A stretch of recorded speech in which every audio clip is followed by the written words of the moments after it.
everyone. This is Hannah Fletcher with MUSE TV. I am speaking with Isabella Summers. I am so excited to be speaking with you. Thank you so much for coming Uh, today. Thank you for having me. This is an absolute Absolutely. So obviously you have been working. First of all, I just want to say congratulations with all of your musical achievements. I think you are so wonderful, so inspiring.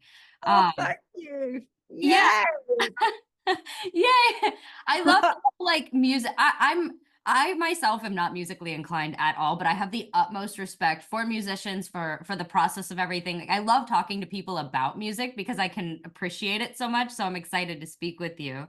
Oh, thank you. I still can't believe I'm a musician. I don't I, believe it.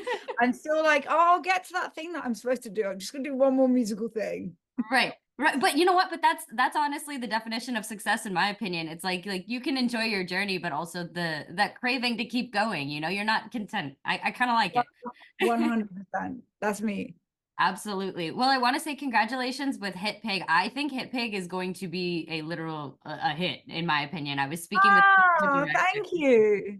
It's such a cute film. I want to ask you first and foremost, what does your process look like when it comes to composing for a film such as this? I mean, I know that you have experience with other projects. Do you bring your experience with those other projects into this? What does that process look like for you? When I was asked to do an animated feature film, it was quite early on, I think, of me being a composer. And I was like, oh my God, I would love to. And then I was like, I have no idea. I have no idea how I'm going to do this. Like 65-piece orchestra, never done that before. Let's go. And it was like, it was like learning how to, how to write like that on the fly every day for 6 months. And the notes that came back would constantly be like more. So like, whereas, if I write a pop song, for example, it's usually founded on like 3 or 4 chords that would then maybe have a bridge and then go back to the 3 or 4 chords, like quite straightforward. Same thing, when I first did Little Fires Everywhere, it would be like that kind of structure came with me of like keeping it simple. But then when it came to HitPig, it was like, we need so much more. And I was like, wait, what? Everything I've done out the window.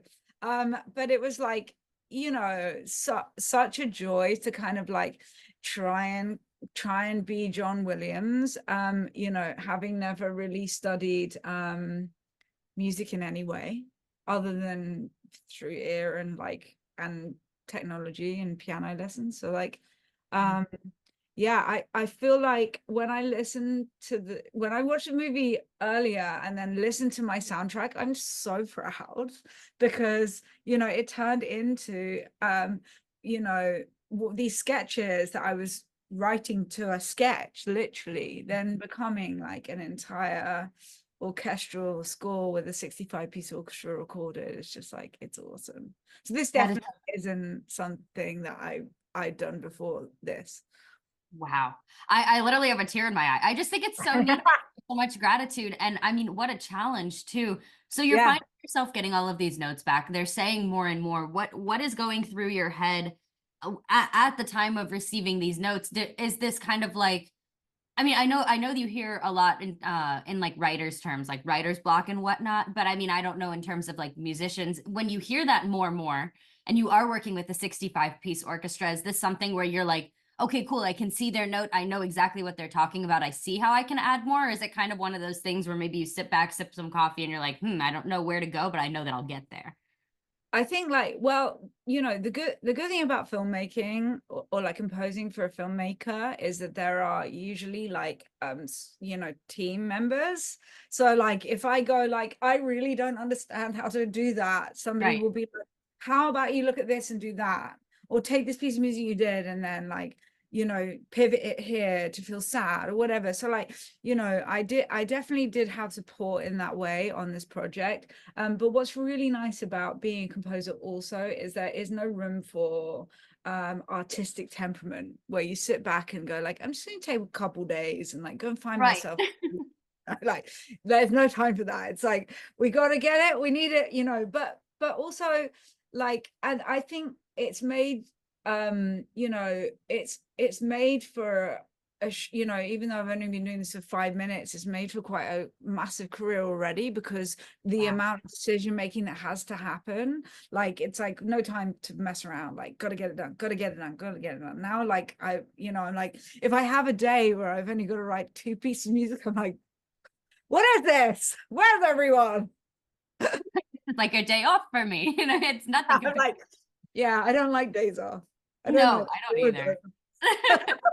I'm curious to ask you, and I think you were kind of touching on this, but I just love the idea of when our jobs and our careers kind of, when the positive aspects of them, of course, can bleed into our personal life, when we're finding that we're incorporating like traits and elements of what it is that we're establishing in the workforce. So for you, would you say that it's fair to say that with you being so consistently working on this project and involved, and like you said, it's get her done, keep it moving. Would you say that there were any type of like positive aspects over the course of the period of time that you worked on this project that resonated into your own life, maybe that you'll go take with you moving forward? Yeah, defo. Like, I think, you know, we were all absolutely flatline exhausted when it came to an end, but it's so exciting to be like, first of all, be that in need from someone. Right. Like, it's like, oh my God, yeah, like keep, you know, people constantly trying to like get something out of you and make it better. And, you know, I feel like, you know, the fast pace of it all, you know, hasn't really stopped. I did reach a point not that long ago where I was like, I really need to take 5 minutes. I need to go on holiday. I've been on holiday for years. And then it was really exciting going on holiday and sitting in the sunshine. And I was like, okay, let's go. So yeah, I think